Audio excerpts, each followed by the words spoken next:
Hi everyone, it's Owen here from Ethica Farms, and I'm just doing a little update. Had a few people ask about our greenhouse and aquaponic project we're putting in, and so I thought it's a good morning. A little bit cool actually this morning compared to yesterday. I think it's only about 5 degrees in the greenhouse this morning, but it's kind of a cloudy, a little bit rainy out. Not too nice of a day. Yesterday it was 31 in here in the afternoon with the sun we had, so pretty good for the 1st of April either way. So yeah, I'm going to do a little walkthrough, just kind of show you what we've built so far. Everything's under construction here yet, so just ignore the mess and the tools everywhere and materials supplied or stacked around. Okay, I'm just going to switch the camera around. Alright. So yeah, I'm starting kind of at the south end of the greenhouse here where I've got my door built, and right in when you come inside I've got all my water system. You can see I already had a hydrant here. This originally was part of our garden, this area, and so we just plunked the greenhouse right over top of the garden area, and we're building a new garden area. But this was the easiest way for us to start out. So yeah, we've got the hydrant. You can see I've got some spots there for hooking hoses on and things like that. My timer, that's going to run all my zones for my fresh watering.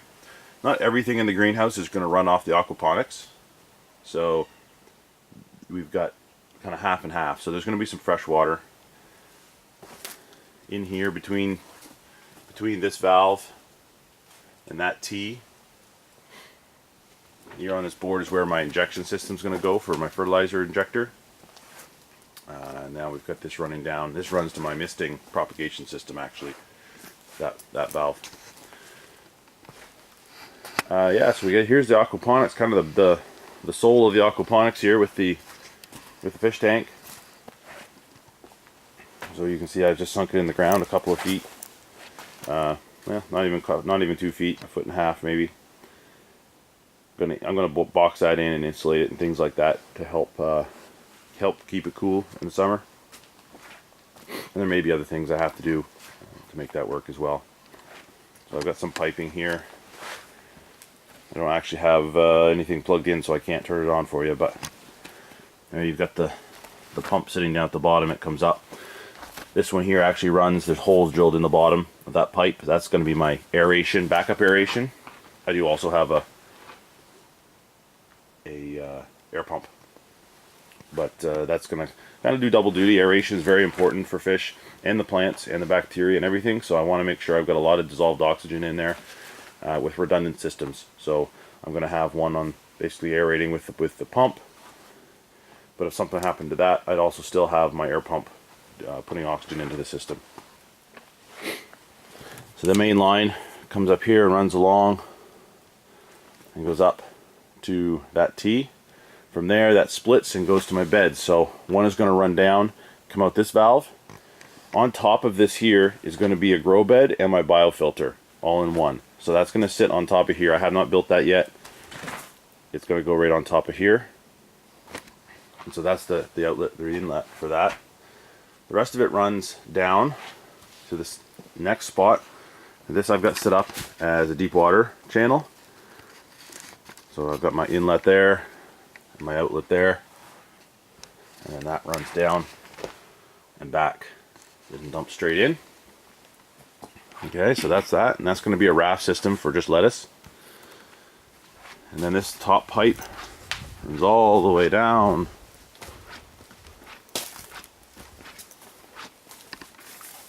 Steps up here. I have 3 of these deep water channels, or not deep water channels, rather nutrient film troughs. That one is not finished yet. I've got to put the rest of the pipe up, but the other 2 run most of the length of the greenhouse just down to the water tank. I was going to go all the way, but it was going to get a little complicated then to run the piping back, and I wanted the headroom coming in the door, so I just ran them down that way. Got a few more strings to put in. Like I said, there's a lot of stuff kind of only partially finished in here.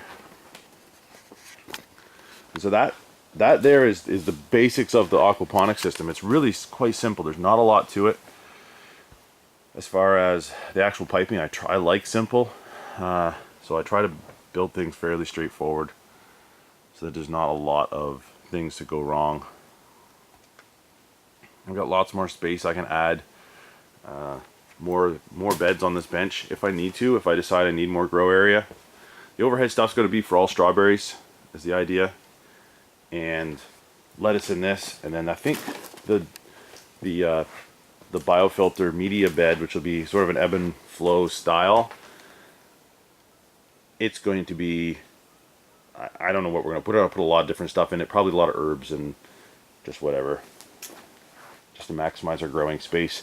I also may build something down inside that tank so I can put a couple of wicking beds, just small wicking pots really is what they'll be in the front, maybe just one or something on the opposite side from the pump right there.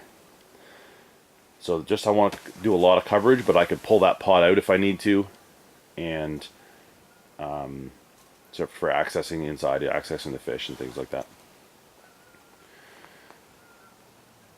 So yeah, the other water system is the bottom pipe. So it runs along off of there, and it's going to run all the way down to the end as well. I'm on a bit of a slope here. I've got about 2 feet of drop over 54, 56 feet, so I've got a fair bit of slope. My greenhouse is level, but the slope, the ground is sloped. As you can see, it's a lot taller. It's 11 feet at this end, and it's 9 feet at this end. So it makes things look a little wonky in here because of the stuff isn't true and level with, it is with the greenhouse, but not necessarily with the ground. But I also wanted to run everything up this way so that my runoff was going downhill. So I run up, so I have like a header across the front here, and what I have is solenoid valves, and these are gonna step across. I've got 3, so they're all gonna go to the main grow beds in the ground for the regular, just kind of in-ground growing system. But it'll be automated as far as the watering. So that's going to be between the bench and this, and that's going to be all watermelons. I think there'll be a small bed there, and then I have these longer beds. So I've got this one finished. I finished it yesterday. Just had to dig out the dirt a little bit. We had an asparagus bed here. Move over so you can get a better idea. Go from here. Oh yeah, I banged my head off the pipes here.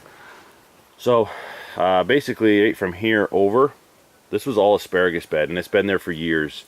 Very well established, sort of in a little raised bed area, but we're tearing it out obviously, so for the greenhouse. I can hear some geese overhead. Must be spring. And so I had to dig it in. And anyway, this past week my wife dug this out, and what a pain. I think she broke both our shovels and bent the pitchfork, the garden fork, trying to dig these things out. They're just incredible. It's just a mass of roots all through here. You can see some of them, like these roots, like there's just masses of these roots all through this bed. This is just stuff I've ripped and torn out and then putting the blocks in, but it's just out in there. I don't know if that would grow or not, but yeah, so she's ripping them out and saving them. We're putting them out where it's cold, trying to extend the seeds that kind of spring for them a little bit in order to get them planted outside where they are going to be moved to. But we had to get them out of here so I could finish. So yeah, so this is going to feed this bed. That one will feed this one when I finish that here probably tomorrow. And they'll be all set up on the timer that you saw back on the main board by the water where it comes in. So yeah, that's going to be all automated. So that'll be great. No watering. So that's pretty much it. You can see I got materials here, some cardboard for putting in between the rows, and we'll mulch on top of that. I've got a fair bit of space at this end because some plans changed after I started building these. I started building these beds back in, I think, December, January. I built the main section of them before winter really set in. But this, I've got some space here. Four-wheeler obviously will be coming out. Just have it in here for the winter. I don't know, I might do something on that wall. I'm not sure what yet. Maybe some sort of vertical growing. Not really sure.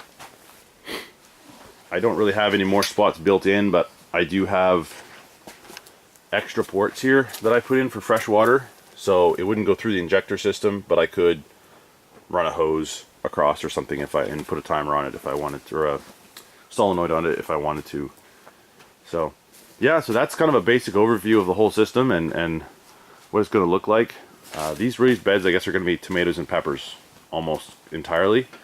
The outside one next to the roll-up side will be tomatoes. We can hang and we can string them up to that purlin. That purlin is pretty much dead center. Excuse me. This one will be peppers. Since I'm going to have one of my nutrient film troughs running right straight down through the center overhead. So I figured we'd keep the stuff climbing out towards the outside and then use this for lower stuff like our green peppers and hot peppers and things like that. The bench, yeah, the bench is pretty awesome. I'm looking forward. Oh, never showed you the, not really much to see, but so in underneath here, I'm going to put some plastic on top of that bench. And then on the ground in here, I've got, I don't know if you can see them, I've got these little misters. I think I probably have about twice as many as I need, but they're between these two sets of legs. And I'm going to put my propagation, all my propagation stuff under here. And that will basically mist this whole area to keep that stuff nice and moist and humid. This whole greenhouse will end up being humid because of it, but I don't think that'll hurt anything. Most of the plants like that. I will have to keep an eye on it, make sure it doesn't get too humid. If it does, I can drape some plastic around or whatever just to sort of contain it into its own little environment. And that'll be for a little bit later when I get ready to take some cuttings off of lots of different various plants that we want to try and experiment cuttings and propagating. So that's the overview. That gives you an idea of sort of what I've got on the go here. Turn me around. Turn me around. There we go. So yeah, so that's that. Hope you enjoyed. If you got any questions about anything, throw a note in the comments, or head over to our Facebook page, which is Ethica Farms, on the Facebook, and let me know what you think and maybe suggestions, comments, questions. All right, see you later, folks.